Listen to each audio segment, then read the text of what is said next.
بسم الله الرحمن الرحيم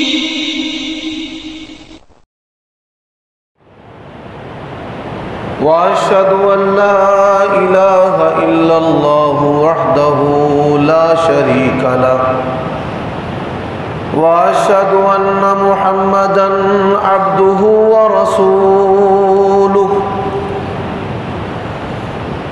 أما بعد فإن خير الحديث كتاب الله وخير الهدي هدي محمد صلى الله عليه وسلم وشر الأمور محدثاتها وكل محدثة بدعة وكل بدعة ضلالة وكل ضلالة في النار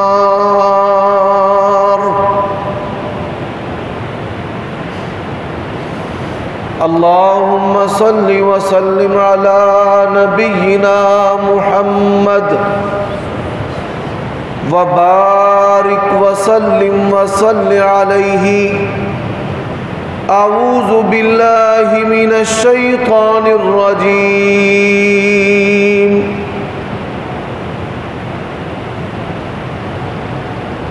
واعلموا أن فيكم رسول الله لو يطيعكم في كثير من الأمر لعنتم ولكن الله حبب إليكم الإيمان وزينه في قلوبكم وكره إليكم الكفر والفسوق والعصيان أولئك هم الراشدون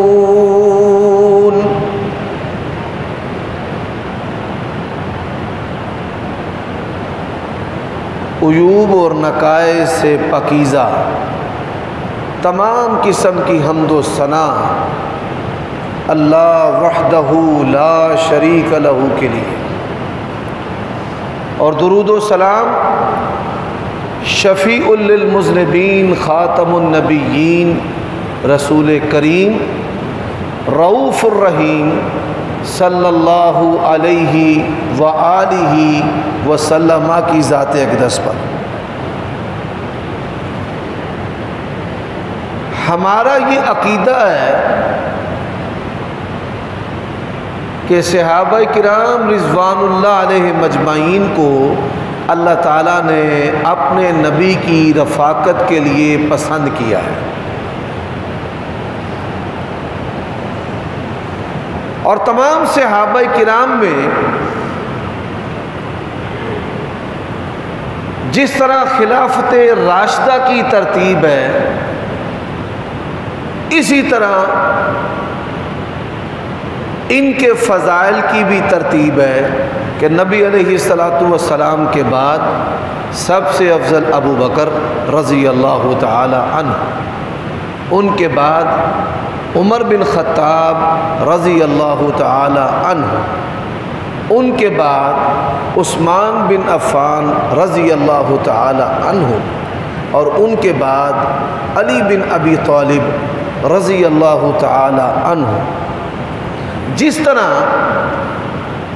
ہم کسی بھی نبی کی ایسی فضیلت کے قائل نہیں کہ جس سے دوسرے کسی نبی کی توہین کا کوئی پہلو نکلتا ہو، اسی طرح ہم کسی صحابی کی ایسی برتری اور فضیلت کے قائل نہیں ہیں جس سے کسی بھی دوسرے صحابی کی توہین کا کوئی پہلو نکلتا ہو، خواہ وہ اشارتاً یا کنایتاً۔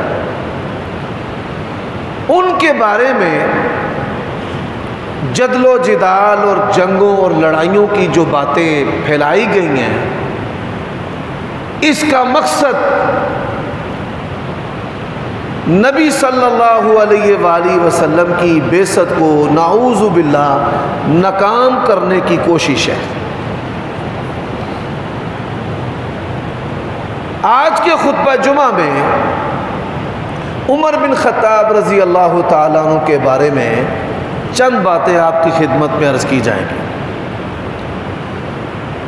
خلفائے راشدین میں دو ہستیاں نبی علیہ الصلاۃ والسلام کے سسر ہیں اور دو ہستیاں نبی علیہ الصلاۃ والسلام کے داماد ہیں۔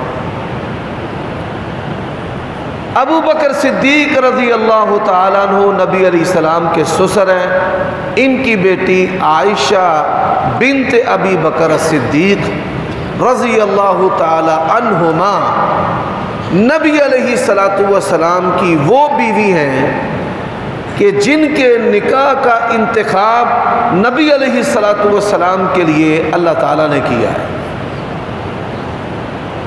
عمر بن خطاب رضی اللہ تعالیٰ عنہ بھی نبی علیہ الصلاۃ والسلام کے سسر ہیں، ان کی بیٹی حفصہ رضی اللہ تعالیٰ عنہا یہ بھی نبی علیہ الصلاۃ والسلام کی عظیم المرتبت بیوی ہیں، اور ان کو یہ امتیاز بھی حاصل ہے کہ نبی علیہ الصلاۃ والسلام کی ازواج میں سے ان کو کتابت اور پڑھنا یہ آتا تھا، اور آپ صلی اللہ علیہ وآلہ وسلم نے اپنے عہد مبارک میں جو قرآن مجید کو جمع کیا تھا وہ قرآن مجید کا نسخہ آپ صلی اللہ علیہ وسلم نے اپنی بیویوں میں سے سیدہ حفصہ رضی اللہ تعالی عنہا کو دیا تھا۔ آسمانی وزیر عطا کیے تھے کہ آپ پر کوئی سوال، کوئی آزمائش، کوئی تکلیف آتی تو حضرت جبرائیل علیہ الصلاۃ والسلام اور میکائیل علیہ الصلاۃ والسلام فوراً آپ کی خدمت میں حاضر ہو جاتے، بلکہ وہ روزانہ آیا کرتے تھے۔ حضرت جبرائیل علیہ الصلاۃ والسلام نبی علیہ الصلاۃ والسلام کے پاس روزانہ آتے۔ طائف میں آپ کو جب پتھر مارے گئے تو حضرت جبرائیل علیہ الصلاۃ والسلام آئے اور کہا آپ اجازت دیں ساری آبادی کو دو پہاڑوں کے درمیان پیس کے رکھ دو گا، ان کی جرت کہ آپ کو تکلیف دے۔ نبی علیہ السلام نے فرمایا نہیں، اگر یہ ایمان نہیں لائیں گے تو ان کی اولادیں ضرور ایمان لائیں گے۔ حضرات یہاں پر میں ضمناً ایک بات کرنا چاہتا ہوں، کبھی کبھی اللہ تعالیٰ کے فرشتوں کا تذکرہ ہوتا ہے، اگرچہ میں گزشتہ سالوں میں کچھ جمعات جو ہیں وہ تسلسل سے فرشتوں کے بارے میں پڑھا چکا ہوں کہ یہ فرشتے کون ہیں۔ تمام ملائکہ کے سردار حضرت جبرائیل علیہ الصلاۃ والسلام ہیں۔ نبی صلی اللہ علیہ وآلہ وسلم نے ان کو ان کی اصلی صورت میں اپنے 23 سالہ دور نبوت میں 2 مرتبہ دیکھا ہے۔ حضرت جبرائیل علیہ الصلاۃ والسلام کے 600 پر ہیں، کتنے؟ 600، اور ایک پر کتنا بڑا ہے؟ رسول اللہ صلی اللہ علیہ وسلم فرماتے ہیں ما بین المشرق والمغرب، مشرق اور مغرب کے درمیان جتنا فاصلہ ہے اتنا ایک پر ہے حضرت جبرائیل علیہ الصلاۃ والسلام کا، اور ایسے اللہ تبارک و تعالیٰ نے ان کو 600 پر عطا کیے۔ حضرات دنیا کے اندر سائنسدانوں کی جو دریافت ہے وہ نینو سائیکلز ہیں، یعنی ایک سیکنڈ کے اندر جو منی سیکنڈ ہوتے ہیں اور پھر نینو سائیکلز ہوتے ہیں۔ ڈاکٹر صاحب وہ 100 ہوتا ہے، 10 ہوتے ہیں، ٹھیک۔ حضرت جبرائیل علیہ الصلاۃ والسلام ایک منی سیکنڈ سے پہلے نبی علیہ السلام کے پاس آ جاتے ہیں۔ 7 آسمانوں اور زمین کی مسافت کو ایک منی سیکنڈ سے پہلے طے کر کے وہ نبی علیہ السلام کی خدمت میں حاضر ہو جاتے تھے، یعنی آنکھ جھپکنے سے بھی پہلے۔ یہ جو آنکھ کا جھپکنا ہے یہ اتنی تیز رفتاری سے ہوتا ہے کہ 24 گھنٹے میں ہم سینکڑوں نہیں ہزاروں مرتبہ اپنی آنکھوں کو جھپکتے ہیں، اور اس تیز رفتاری کا ہمیں احساس نہیں ہوتا کہ ہم اپنی آنکھوں کو جھپک رہے ہیں۔ اس سے بھی پہلے حضرت جبرائیل علیہ الصلاۃ والسلام نبی علیہ السلام کی خدمت میں حاضر ہو جاتے تھے۔ تو جس طرح یہ 2 آسمانی وزیر ہیں نبی علیہ السلام کے، روئی زمین پر اللہ تبارک و تعالیٰ نے اپنے نبی کو 2 وزیر عطا کیے تھے. ایک وزیر کا نام ابو بکر صدیق رضی اللہ تعالیٰ عنہ اور دوسرے وزیر کا نام عمر بن خطاب رضی اللہ تعالیٰ عنہ. حضرت عمر رضی اللہ تعالیٰ عنہ کی یہ فضیلت بھی ہے. والسابقون الاولون من المہاجرین والانصار، سب سے پہلے جو 40 افراد نبی علیہ الصلوۃ والسلام پر ایمان لائے، ان میں سے 40واں بندہ جو ہے وہ عمر بن خطاب رضی اللہ تعالیٰ. ان کا نام فاروق، لقب کہہ لیں، نام کہہ لیں، وصف کہہ لیں. اس کا سبب کیا ہے کہ ان کے اسلام قبول کرنے سے پہلے اہل ایمان چھپ کر عبادات کرتے تھے، اپنے ایمان کو چھپا لیتے تھے. یعنی وہ ظاہر نہیں کرتے تھے کہ ہم مسلمان ہیں، نبی علیہ السلام پر ایمان لا چکے ہیں. اور ان کے اسلام قبول کرنے کے بعد اللہ تبارک و تعالی نے ان کی دلیری کے ذریعہ حق و باطل میں فرق کر کے رکھ دیا کہ مسلمان بڑی دلیری کے ساتھ اپنے ایمان کا اظہار کرتے تھے. اور انہوں نے کہا یا رسول اللہ، میرے کلمہ پڑھنے کا پھر کیا فائدہ ہے اگر چھپ کر عبادات کرنی ہے؟ باہر نکل کر کھلم کھلا اپنے اسلام و ایمان کا ہم اظہار بھی کریں گے، عبادات بھی کریں گے. اور تلوار کو لہرا کر کہا، قریش کے سارے چودھری سردار وڈیرے سن لو، میں نے نبی علیہ السلام کا کلمہ پڑھ لیا ہے. آج کے بعد جس نے اپنے بچوں کو یتیم کروانا ہے اور اپنی عورتوں کو بیوہ اور جو اپنے جوان بچوں کو گنوانا چاہتا ہے، میلی آنکھ کے ساتھ بھی دیکھا تو کاٹ کے رکھ دوں گا. خبردار، نبی علیہ الصلوۃ والسلام کی طرف کسی نے آنکھ اٹھا کر بھی دیکھا تھا. تو اس کی وجہ سے ان کو نبی علیہ السلام اور صحابہ کرام اور امت مسلمہ عمر الفاروق کے نام، وصف اور لقب سے یاد کرتی ہے. حضرات، اللہ تبارک و تعالیٰ نے ان کو بڑے اوصاف عطا کیے تھے. لوگوں کی طبیعتیں، بعض لوگ لوگوں کے سامنے بڑے نیک ہوتے ہیں لیکن اندر سے نیک نہیں ہوتے. اللہ تبارک و تعالیٰ یہ کرم کرتا ہے کہ ساری زندگی ان کے عیبوں پر پردہ ہی رکھتا ہے کہ ان کے گناہوں کو اللہ ظاہر نہیں کرتا. بعض لوگ ہیں جو بظاہر نیک ہوتے ہیں اور اللہ تبارک و تعالیٰ کچھ عرصہ کے بعد ان کی برائیوں کو لوگوں پر عیاں کر دیتا ہے. بعض لوگ بظاہر برے ہوتے ہیں لیکن حقیقت میں برے نہیں ہوتے. نبی علیہ الصلوۃ والسلام کا فرمان ہے، کچھ بچوں کو اللہ تعالیٰ نے دودھ پینے کی عمر میں قوت گویائی عطا کی. ایک بوڑھی عورت اپنے بچے کو اٹھائے ہوئے ایک شہزادہ گزرتا ہے، اس کی دلکش سواری ہے، رعنائیاں، نوکر و چاکر ہیں، تو کہنے لگی اے اللہ میرے بیٹے کو بھی ایسا بنا دے، اس کو مستقبل ایسا عطا کر. والدین تو چاہتے ہیں. تو وہ بچہ بول کر کہنے لگا یا اللہ مجھے ایسا نہ بنانا. پھر ایک بڑھیا عورت گزری جسے لوگ مار رہے تھے، ٹھٹا مذاق کر رہے تھے اس کا، تو اس نے کہا یا اللہ میرے بچے کو ایسے نہ بنانا. نبی علیہ السلام فرماتے ہیں کہ اس بچے نے کہا یا اللہ مجھے ایسا بنا دے. اس نے کہا، ماں نے اپنے بچے سے کہا کہ اس عمر میں تو کوئی نہیں بولتا، تو کیوں کر بول رہا ہے؟ بچے نے کہا میری ماں، اللہ تعالیٰ نے مجھے قوت گویائی عطا کی ہے. جو دنیا میں بہت اچھا اور بہت خوبصورت ہے، بہت اچھا اور بہت خوبصورت، اللہ کے ہاں وہ ناری ہے اور اس کی کوئی حیثیت نہیں ہے. اللہ کے ہاں وہ برا ہے. اور جو دنیا میں برا ہے، بڑی بری حالت میں ہے، اللہ تبارک و تعالیٰ کے ہاں اس کا بڑی اچھا مقام.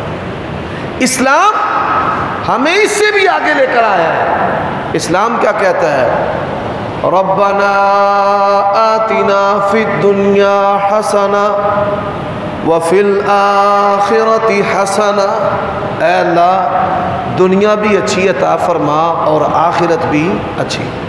اور نبی علیہ السلام کی جو دعائیں ہیں ان دعاؤں میں سے ایک دعا ہے، اے اللہ میرے ظاہر کو بہتر بنا اور میرے باطن، میری پوشیدگی کو میرے ظاہر سے بھی بہتر بنا۔ تو کمال یہ ہے کہ انسان کا ظاہر بہتر ہو اور اس کی جو پوشیدہ زندگی ہے وہ اس کے ظاہر سے بھی بہتر ہو۔ عمر بن خطاب رضی اللہ تعالی عنہ ان افراد میں اوپر والی لسٹ میں شامل تھے کہ جن کا اندر پاکیزہ تھا، جن کا اندر پاکیزہ تھا۔ اندر پاکیزہ کس آدمی کا ہوتا ہے؟ جو خلوت میں بھی جنسی گناہ کی سوچ نہ رکھتا ہو، فحاشی، عریانی، بے حیائی، خوبصورتی کی طرف میلان، لڑکیوں اور لڑکوں کی طرف میلان، یہ جو چیز ہے جس بندے کے اندر نہیں ہے یقین جانیے کہ اس کا اندر پاکیزہ ہے۔ اللہ تبارک و تعالیٰ نے ان کو ایسا بنایا۔ عمر بن خطاب رضی اللہ تعالیٰ انہوں نے کبھی زمانہ جاہلیت میں نشے کا استعمال نہیں کیا، کبھی زمانہ جاہلیت میں وہ کسی ظلم کا حصہ نہیں بنے۔ یہ وہ اوصاف تھے ان کے طبی اور معاشرتی، یعنی اللہ نے طبیعت ایسی بنائی تھی کہ جس کی وجہ سے اللہ تبارک و تعالیٰ نے ان کو نبی علیہ السلام کا وزیر منتخب کیا۔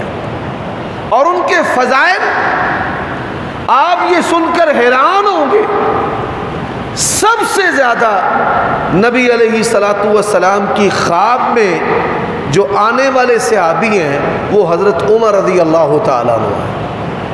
خواب تو انسان کے اختیار میں نہیں ہوتی، خواب انسان کو کون دکھاتا ہے؟ اللہ تعالیٰ۔ اور یہ خوابیں اس کے بارے میں بھی آپ سن چکے ہیں کہ یہ 3 طرح کی ہوتی ہیں، ایک اللہ کی طرف سے اور ایک شیطان کی طرف سے اور ایک بدن کی بیماری۔ یہ ایک الگ موضوع ہے جو اس سے پہلے بیان ہو چکا ہے۔ پہلی خواب رسول اللہ صلی اللہ علیہ وآلہ وسلم فرماتے ہیں مجھے خواب کے اندر دودھ پیش کیا گیا، دودھ، میں نے دودھ پیا اور باقی جو بچا ہوا دودھ ہے وہ میں نے عمر بن خطاب کو پلایا ہے۔ اللہ اکبر وللہ الحمد۔ صحابہ کرام نے کہا فما اولتہ یا رسول اللہ، اے اللہ کے رسول صلی اللہ علیہ وآلہ وسلم اس کی تعبیر کیا ہے؟ آپ نے فرمایا اس کی تعبیر جو ہے وہ دین اور علم ہے، کہ نبی علیہ السلام کے بعد شریعت کے سب سے بڑے عالم حضرت عمر بن خطاب رضی اللہ تعالی عنہ۔ دوسری خواب آپ صلی اللہ علیہ وآلہ وسلم فرماتے ہیں میں نے دیکھا خواب میں کہ ایک پانی کا کنواں ہے، ابو بکر نے ڈول نکالے ہیں لیکن اس کے ڈول نکالنے میں، کنویں کا ڈول نکالنے میں ذرا کمزوری ہے۔ پھر عمر نے ڈول پکڑ لیا، اتنا پانی نکالا، اتنا نکالا کہ اس نے سیراب کر کے رکھ دیا۔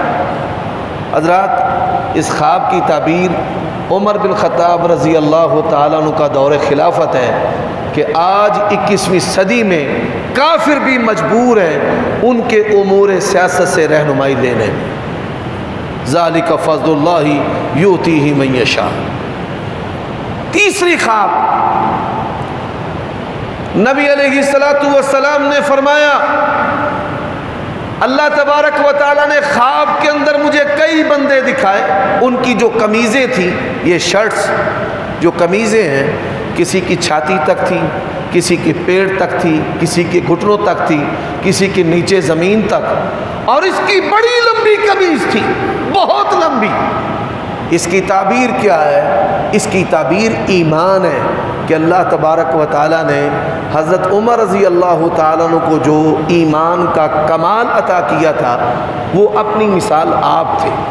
اور یہی وجہ ہے رسول اللہ صلی اللہ علیہ وآلہ وسلم نے فرمایا کہ جس رستے پر عمر گزرتا ہے وہ رستہ جو ہے وہ شیطان چھوڑ دیتا ہے۔ یہ ایمان کے کمال کی وجہ سے حضرات کسی بھی واقعہ کے بارے میں لوگ باتیں کرتے ہیں، اور ایک آدمی بات کرنے کی کوشش کرتا ہے تو اس سے پہلے کوئی آدمی بات کرتا ہے تو کہتا ہے یار تو نے تو میرے منہ کی بات لے لی ہے کہ میں یہ بات کرنے ہی والا تھا کہ تو نے بات کر دی۔ حضرت عمر رضی اللہ تعالیٰ عنہ کے دل و دماغ میں کچھ ایسی باتیں چلتی تھی کہ اللہ تبارک و تعالیٰ نے آسمان سے اس کی موافقت جو ہے وہ نازل کی، جن میں اب دیکھیے غیرت، ہماری عورتیں ہوں اور کافر ہماری عورتوں کو دیکھیں، میری غیرت گوارا نہیں کرتی۔ اللہ اکبر۔ آج لوگ زبانیں اٹھا کر بات کرتے ہیں، آسمان سے حکم آ گیا یا ایھا النبی قل لازواجک وبناتک ونساء المؤمنین یدنین علیہن من جلابیبہن۔ پردے کے احکام جو ہے وہ آسمان سے نازل ہو گئے۔ ابھی چند دن قبل میں نے ایک ویڈیو دیکھی ہے کہ انڈونیشیا میں قرات کا مقابلہ ہو رہا تھا۔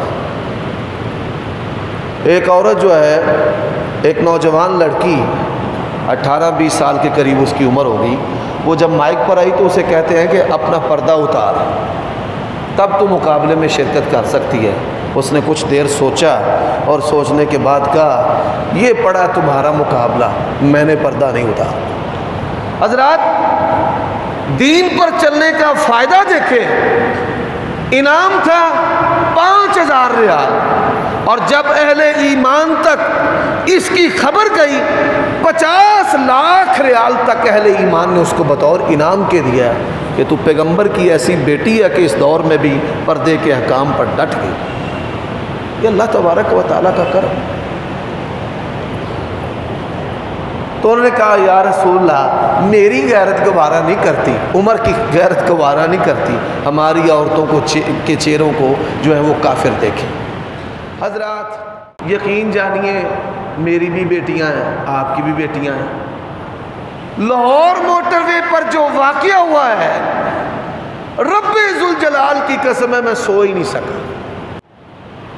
اللہ تبارک و تعالیٰ نے عمر بن خطاب کے قدموں کو ایسا رکھا تھا، وہ جہاں سے گزر جاتے تھے اس علاقے کے بھیڑیے اور بکریاں بھی اکٹھی رہتی تھی۔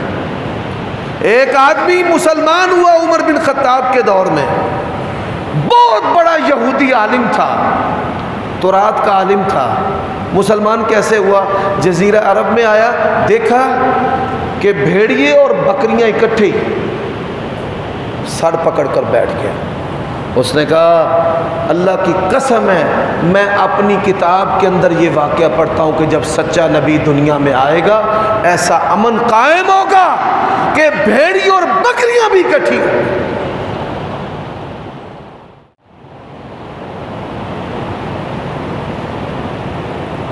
ہمیں رہزنوں سے گلا نہیں، تیری محافظی کا سوال ہے۔ سانو چوراں تو نہیں ڈر، سانو پولیس والے تو ڈر ہے۔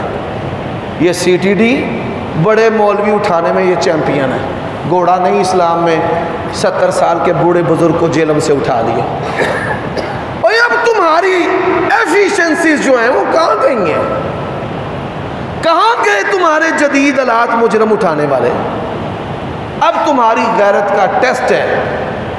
اللہ تبارک و تعالی ہماری اس بیٹی بہن کا متکفل والی و مولا بن جائے، اور اللہ تعالیٰ اس کے مجرموں کو کیفر کردار تک پہنچائے، اور اللہ تعالیٰ ہماری بیٹیوں بہنوں، امت کی بیٹیوں بہنوں، ان کی عزت غیرت ناموس کی حفاظت فرمائے۔ میرے بھائیوں، عمر بن خطاب وہ ہستی تھی، اس نے پتہ کیا کون ہے خلیفہ، پتہ چلا جی عمر بن خطاب ہے۔ یقین جانیں کلمہ پڑھ کے مسلمان ہو گئے۔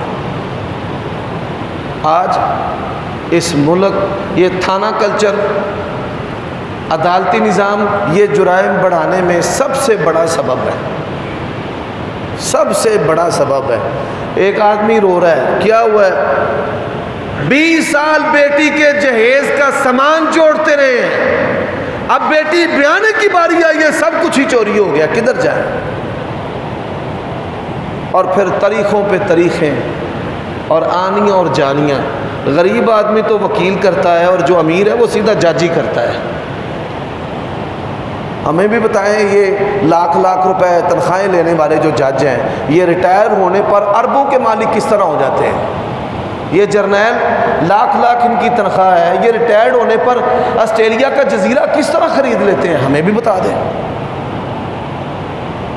اللہ تعالیٰ ان لوگوں کے شر سے امت کو محفوظ رکھے، اللہ پاکستان کی حفاظت فرما۔ یقین جانیے عالمی میڈیا نے خبر بریک کی ہے، میں پڑھ کر حیران رہ گیا ہوں کہ کل بنگلہ دیش کی عدالت نے ریپ کے مجرموں کو 6 بندوں کو سزائے موت دی ہے، اور اس نے کہا یہ بنگلہ دیش ہے، یہاں پر سزا ہے، یہ پاکستان نہیں ہے۔ شرم کی بات ہے ہمارے لیے، من حیث القوم، ہمارے اداروں کے لیے، محافظ اداروں کے لیے۔ یہ پاکستان لا الہ الا اللہ کے لیے بنا ہے، اور لا الہ الا اللہ کا پہلا مطلب یہ ہے کہ اس کی 4 دیواری میں ہر کسی کی عزت، مال، جان اور آبرو جو ہے وہ محفوظ ہے۔ اللہ ہمیں اپنی پناہ میں رکھے، اللہ ہمارے ملک کی حفاظت فرما، ہماری بیٹیوں، ہماری عزتوں کی حفاظت فرما۔ سبحان ربک رب العزت عما یصفون وسلام علی المرسلین والحمد للہ۔